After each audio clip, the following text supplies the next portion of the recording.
Ano daw? So yun po, what's up mga ka-Dabarkans, mga kabiyaya, isang mabiyayang araw po sa ating lahat at welcome back to my YouTube channel, J. Guevara TV nga po pala, isang defender at reactor ng mga viral issue na nagaganap dito sa Pilipinas at isang defender ng Tito Vic and Joey. Laban sa tape INC vlogger ng mga tulunggis na mga madudungis, ng mga maasimis, ang kanilang mga musamis. So mag-usapan natin to. May dalawa. Ito kasi bali napagtanto ko po na sila po ay magkapatid. Vlogger ng It's Showtime at vlogger ng Tape INC, vlogger ni Paolo Contis. Ngayon ko lang napagtanto na bukod sa iisa sila ng mukha, iisa lang din sila ng utak. Ayun pala, magkapatid pala sila. Gulat ako, at ito nga, yung isa dito sa tawag dito sa vlogger na to ay palapit na nga po ng palapit ang kanyang kaso. Malapit na ibigay dun sa mismong pintuan ng bahay nila. Dahil sa mga pinaggagawa nito, hindi pa pwedeng hindi natin ito patulan dahil kapag hindi natin ito pinatulan, mamimiyasa lang po ito, no? So bago lahat yan, don't forget to like, share, comment, and subscribe sa ating YouTube channel at pindot na lang din po yung bell button para lagi tayo updated sa ating mga video araw-araw. So puntahan muna natin tong unang-unang kapatid niya. Wait lang, hanapin lang natin yung kanyang saan yun? Wait lang. Ito ba yun? Ito ba yun? Hindi kaya naka-block na naman. Ito nga. Oo. Bali,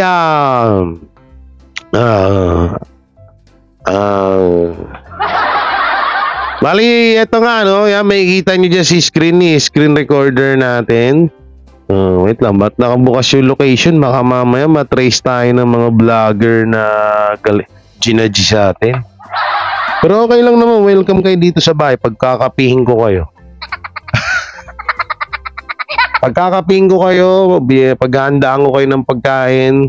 Hindi ko lang alam kung mailalabas nyo pa. At least mabait ako, di ba? Paghahandaan ko yung kape, pagkain. Hindi ko lang alam kung mailalabas nyo pa sa katawan nyo yung yung pinakain ko.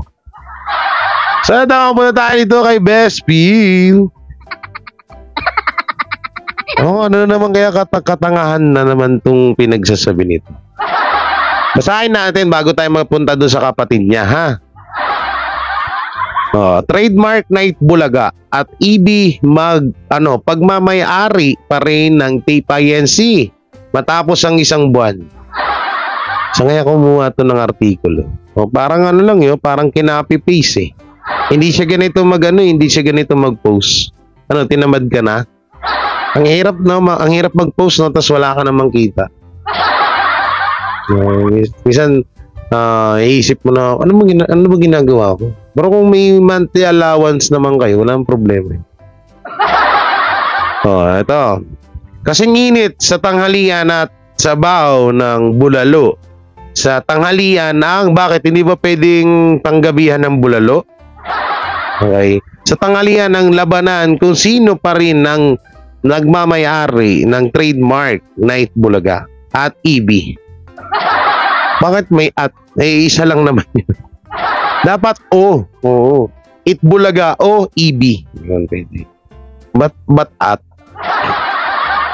Matapos ang isang buwan, preliminary decision ng IPOPL Philippines IPO adjunction office ukol sa kanselasyon nito sa Tape INC at pagbasura ng objection for application ni Joey De Leon, malinaw na database ng WIPO na Tape INC pa rin ang nagmamayari ng trademarks trademark na It Bulaga at maging EB. Bakit marks? Marami ba? Ay, naku po. Bakit may S sa dulo? Hindi naman, ba't marami ba yung trademark? Marami ba yung titulo? Isa lang yun trademark. Oo, Eat Bulaga. Isa lang yun. Bakit may S? Trademarks. Ano, liwanag tuturo-turo ko pa yan. Diba? Trademarks na Eat Bulaga at maging EB. Yung EB, ano naman yun? Bakit nga ba hanggang ngayon kahit may preliminary decision ng injunction injunction officer, TPINC pa rin ang may hawak ng ownership na nasa nasabing trademark? Wag mo sa amin itanong yan, dapat tinatanong mo sa TPINC yan.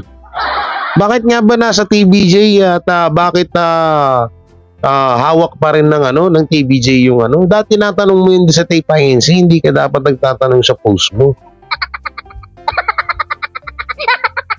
Ito sabi niya, dahil sa umiiral na rules of produce, lahat ng preliminary decision ay maaari pang iapela sa mataas na may katungkulan at naging sa Court Appeal at Supreme Court. Matatandaan ito rin ang madiing pahayag ni Atty. Maggie sa isang press conference nitong lamang Disyembre 13.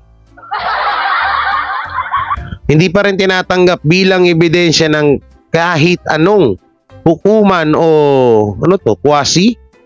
Ito pinaglalagay mo rito, Bespil?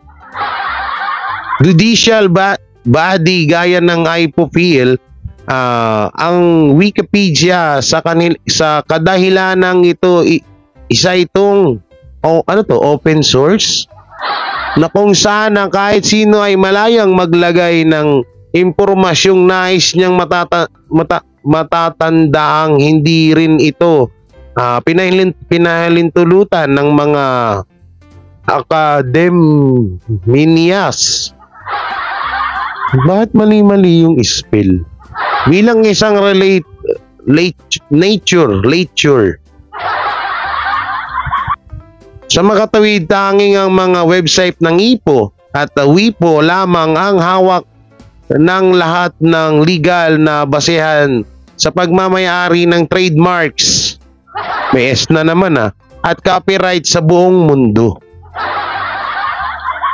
Buong mundo? Kasi naiiwaga na ako kay Bespil, no? Bespil, mag-iinom ka nga ng gamot mo. Minsan wag mo yan malipasan ka ng pag-inom ng gamot. Lumalala ka na. Ayon din sa umiiral na batas sa WIPO, ang unang nagparehisto at gumamit for commercial use at service gaya ng TPINC ang sharing, tunay at lehitimong magmamayari ng trademark. Tinanggal niya na yung S. Buti na tauhan ka na. Visit na to. So, umiiral na batas ang WIPO, hindi automatic nyo. AWTO, auto. Hindi automatikong, Tagalog pala. Ang creator ang pwedeng mag-claim ng ownership lalo na kung hindi siya ang unang gumamit at nagparehistro nito for commercial use and services. Ilang beses ko ba sinabi sa inyo na yung unang ang gumamit ay Tito Vic and Joey, wala pa TPINC nun. Dahil si Tatay Dick L. Diponso ang unang producer at nakilala niya si Mr. Tony Tubera hanggang sa inilapit niya rin ito sa TPINC and TBJ, kaya sila nagkakilala. Para sa kaalaman mo lang, Pero dahil sarado utak mo at baka hindi ka pa nga umiinom ng gamot nito noong mga panahon na to, wala tayong magagawa. Sa umiiral ding batas ng WIPO, may tinatawag na waiver clause kung saan hindi ka maaaring magpakansela at umangkin ng isang trademark kung ito ay gagawin mo in bad faith, lalo na kung sa matagal na panahon hindi mo nila inilaban ang ownership na to. So nilaglag mo rin yung amo mo. Eh, ang bobo mo talaga. So ibig sabihin, noon pa naman pala, talagang inaangkin ng Tape INC ang trademark na Itbulaga. So ngayon, hindi nilaban ni Joey De Leon, kaya dapat ang Tape INC ang magmayari, ganon. Dahil lang sa katwiran, sa dahilan na hindi nilaban noon pa at hindi pinaregister. Paano nga ipaparegister? Eh, hindi naman alam ng Tito Vic and Joey na tatarantaduhin sila ng alusos. Kasi yung unang management naman, wala naman naging problema. Eh, sa totoo nga lang, nagtulong-tulong sila nung mga panahon na yun at wala pa yung dalawang magkapatid na alusos na yan. Yung mga panahon pa, mga pitos pa nga lang yan eh. Mga igit pa lang yan, ha? No? Nagtulong-tulong sila no kasi na parang bumagsak. No? So kaya nga, di ba, may kwento-kwento na kaya tinawag si Bossing Vic Soto na Bossing ay siya yung pinakamalaki na inambag dyan sa di ko alam kung anong tawag dun sa ano na yun, no? Pero para yun sa production. Ngayon dito pa lang sinabi mo, nilaglag mo rito amo mo. Sabi sa inyo, mag-isip-isip kayo bago nyo magsalita. Tsaka ano ba to? Pending trademark. Pending Itbulaga. Ano ba itong nakalagay? Tingnan ko nga. Serial number. De Leon Jose Marie. Name address. Okay. Country Itbulaga. Saan ba to? March 20, 2003. Ano to? Para saan to? Ito yung kay Henyo Master Ang dapat ang nilalabas mo yung sa Tape INC. Bakit? Ano sinasabi mo? Kaya nga pending, alam nyo, eto ang bobo talaga nitong mga to. Matagal na hong pending. Yung etong baka nga tong panahon na to, ito yung ito yung kasagsagan pa ng kita mo, March 22 pa. Ang dapat ang nilabas mo, yung ngayon. Ang akala mo sa amin, di kami marunong magbasa? March 22 pa yan, 2003, last year pa yan, 2024 na tayo. Dapat yung nilalabas mo yung ngayon kung talagang hindi pa ba nakapangalan kay Henyo Master yung trademark. Pending nung ano pa yan Ayan yung ginagamit ng mga alusos. Bagay ngayon, ginagamit naman pa rin nila yung trademark na Itbulaga. Wala tayong magagawa. Wala sila respeto ito pa isa. Pending, registered IPO. Ano to? Saan naman to? Ito yung dati pa. Asan yung 2024 dyan? Application date, May 24, 2011. Registration date, June 14, 2003. Expire date, June 14, 2003. Asan yung nakalagay dyan na registration for 2024? Wala. Asan? Basahin natin. Television and production exponent. Yung Tape INC nga. Diogo Siabelo and Association. Ano itong mga pangalan na to?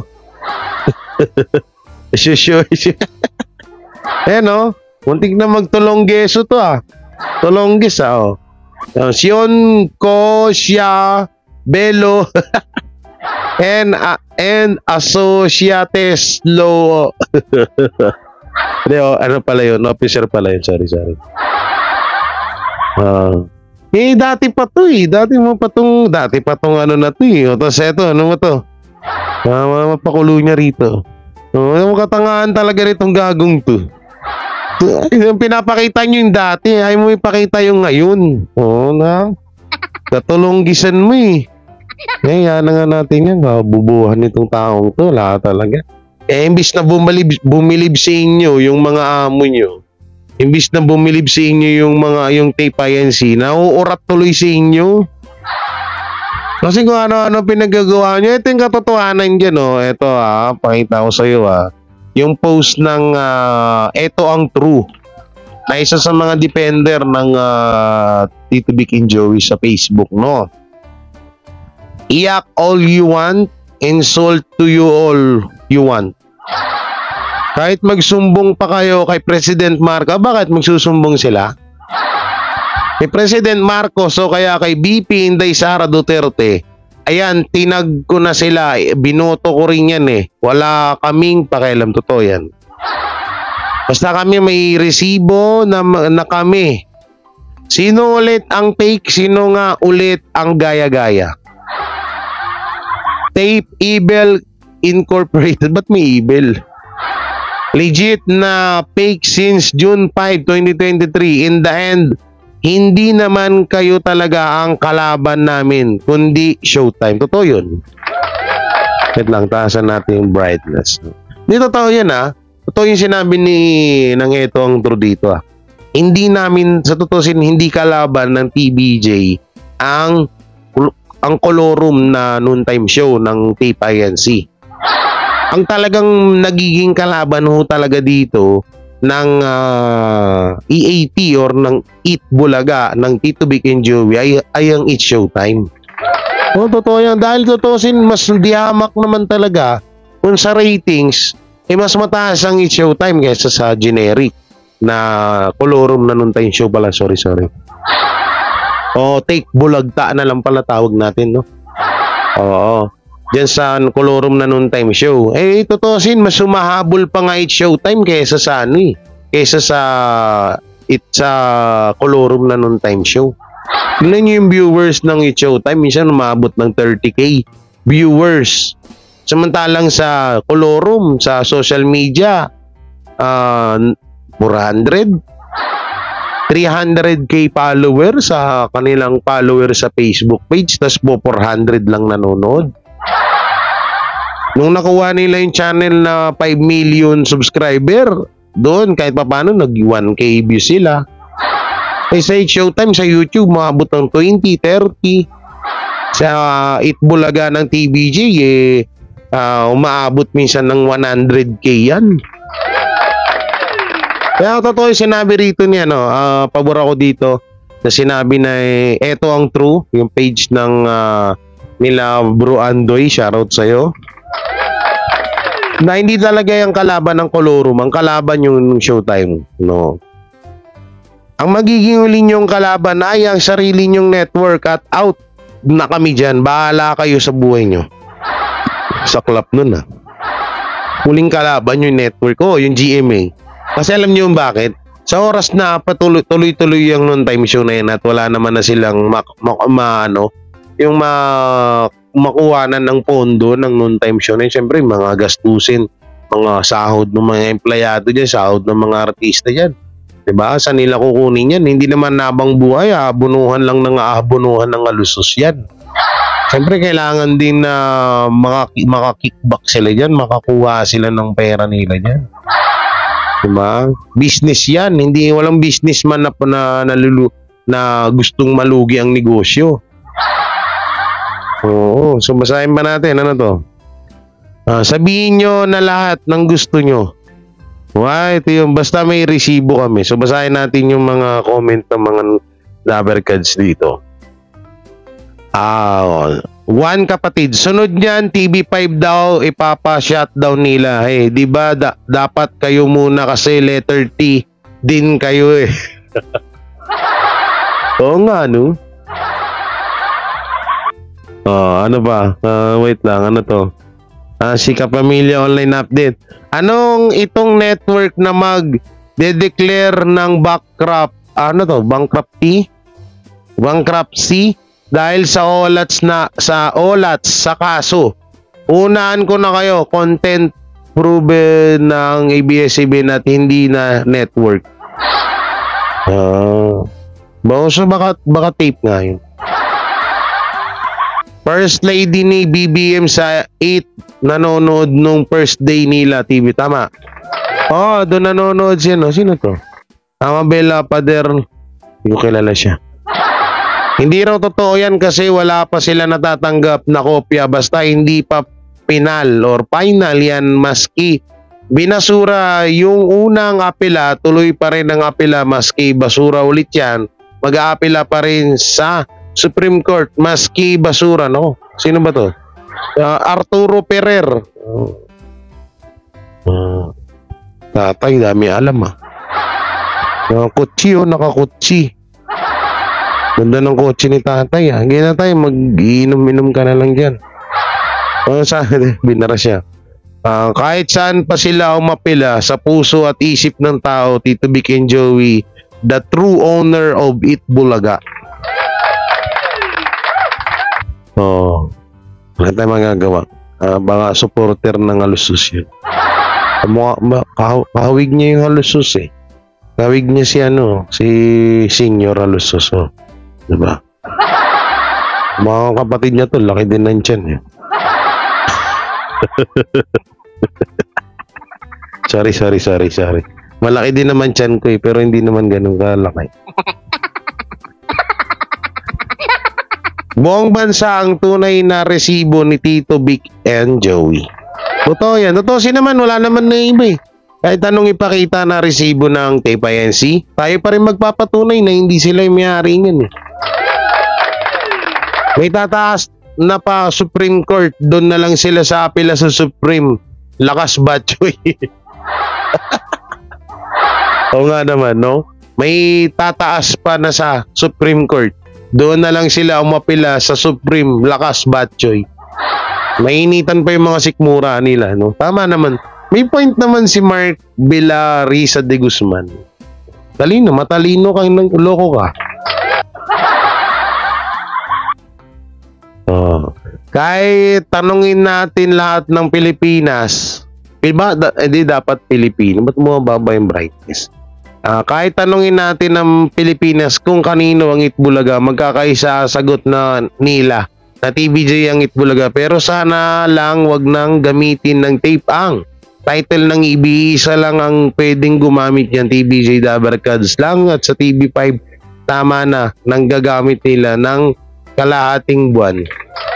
Ito pinagbigyan na nga sila Dapat okay na yun kaso hindi sila makontento. At kaya ganun yung mga mayayaman, no? May tanong lang ba't ganun parang hindi sila makontento kung anong meron sa kanila. Tsaka kung ano naman yung wala sa kanila at kung ano yung nakikita nila sa ibang tao, gustong-gusto nilang mapasa kanila. Ang lupit nyo rin no? Ang hirap nyo maging tropa, ang hirap nyo ka-banding. Congrats CVJ.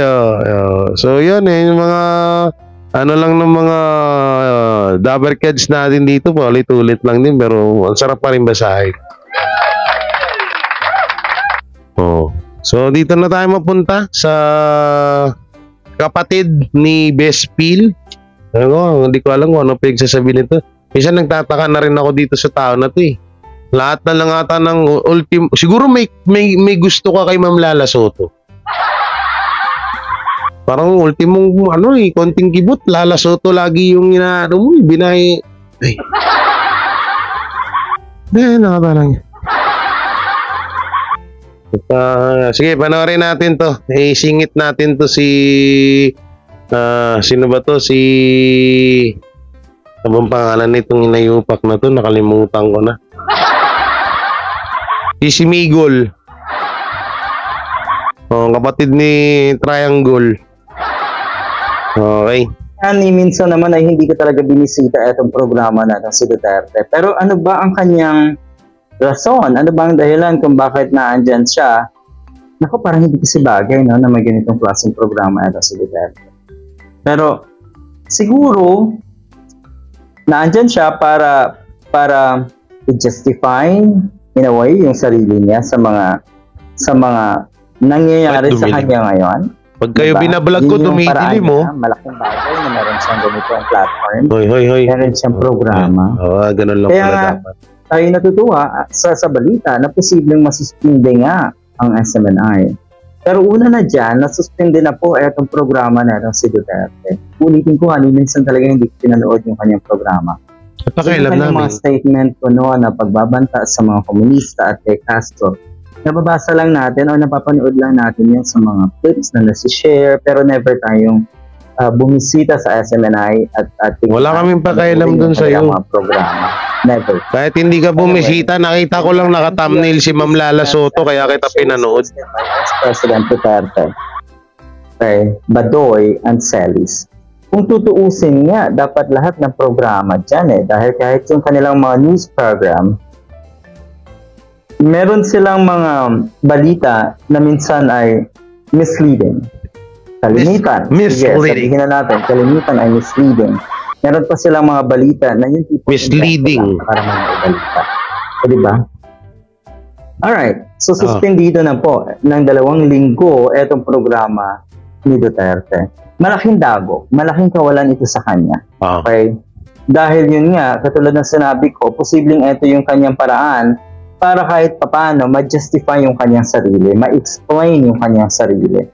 Sa social media talaga, sa platform na ganito. Katin ng puwit ko sa'yo. Ang sinasabi po ng mga netizens, ng mga kababayan natin, mag-explain at magpaliwanag kayo sa ICC at sa Quezon City Prosecutor's Office dahil nga sa mga kaso nyo. Doon kayo magpaliwanag, dito nyo binubulalas at nilalabas yung kanyang mga statement. Diba? Ginagamit ang media. Ginagamit etong, or siguro naman pareho silang nagagamitan, di ba? Ginagamit ni Digong ang SMNI, ginagamit din sa Digong ng SMNI. Ganun lang yun, di ba? Anyway, the Movie and Television Review and Classification Board has suspended for 2 weeks, o 2 linggo lang daw, the airing of 2 SMNI programs. Yun nga, sabi ko, sana lahat ng programa na titignan natin ay Saka anong karapatan mo para utusan mo si Ma'am Lala Soto? Saka bakit ganun, no? Hindi kayo natutuwa. No?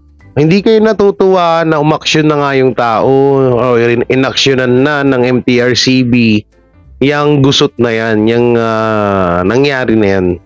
Na binigyan na nga nila ng suspension, ba't hindi kayo natutuwa? Ba't ang gusto nyo itanggalin lahat? Tapos kapag yung it's showtime, ang pakialaman or masita-sita or makakita or masuspension, galit na galit kayo. Itong mga tao to, hindi marunong mag-thank you, no? Di man lang marunong magpasalamat eh. Manangakat ka talaga, parehas sa parehas kayo ni Bespil. Wala rin sa ayos yung mga pinagsasabi nyo eh. Ayun po pala sa nakalimutan ko pangalan ni attorney. Attorney, ma'am, nakalimutan ko tuloy. Sige, yaman na. Ito po yung binabanggit ko sa inyo nung nakaraan, no. Ang full name po nito, ipapasa ko na lang sa inyo mamaya. Kasi may isa rin po itong ginawang karumal-dumal na kabastusan kay Ma'am Lala Soto. So, kung mapapanood nyo man tong video ko at kalikutin nyo lang yung messenger nyo, nag-chat ako dyan sa inyo, ha? Ito yung matagal na bumabanat kay Ma'am Lala Soto kung ano-ano pinaggagawa pang babastos na ginagawa niya kay Ma'am Lala Soto. So, yung ibang video ko, nandyan lang yan, naka-upload yan, hindi naman nabubura yan. So, panoorin nyo na lang, gawin nyo na lang ebidensya kasi baka mamaya, pag napanood nyo itong video na to, private niya lahat yan. At akala niya siguro sa akin, kung sa'yo, naka-private, sa akin hindi. Kita pa rin yan. Oo.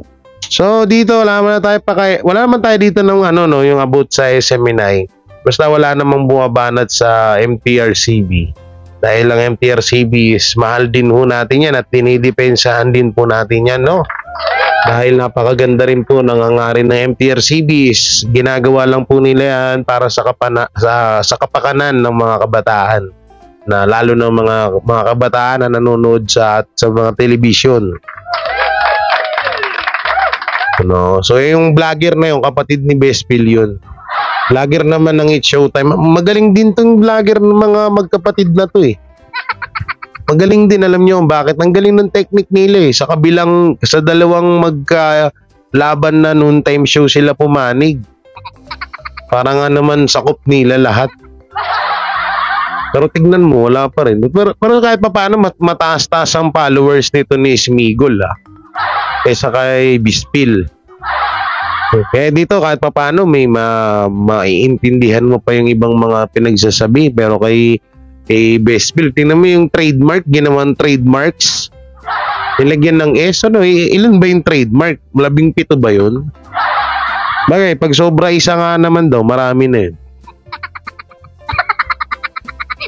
So yan, anong may kukomento nyo dito sa mga napag-usapan natin? Para sa akin, kahit ako, napaka walang kwenta rin talaga nitong video na to.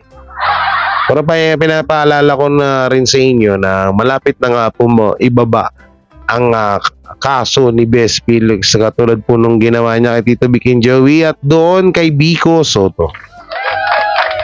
May sinabi niya kay Vico Soto, nakalimutan ko na yun. Yung walang kwentang mayor, mayabang, ano pa ba yun? Nakalimutan ko na. Pag kinalikod ko, matatagalan pa tayo. So yan, maraming salamat mga Dabarkads. Ano may komento nyo rito sa video na napanood nyo, i-comment nyo lang po dyan sa baba. Siyempre, don't forget to like, share, comment, and subscribe sa ating YouTube channel at paipindot na lang din po yung bell button para lagi tayo updated sa ating mga video araw-araw. So yan, maraming salamat po. Ingat po kayo palagi. God bless and peace and bye-bye. Ang tagal nun Sila ang TBJ Defenders. Pagtatanggol ang katotohanan sa mga bashers. Tunay ang kanilang dala, katotohanan talaga.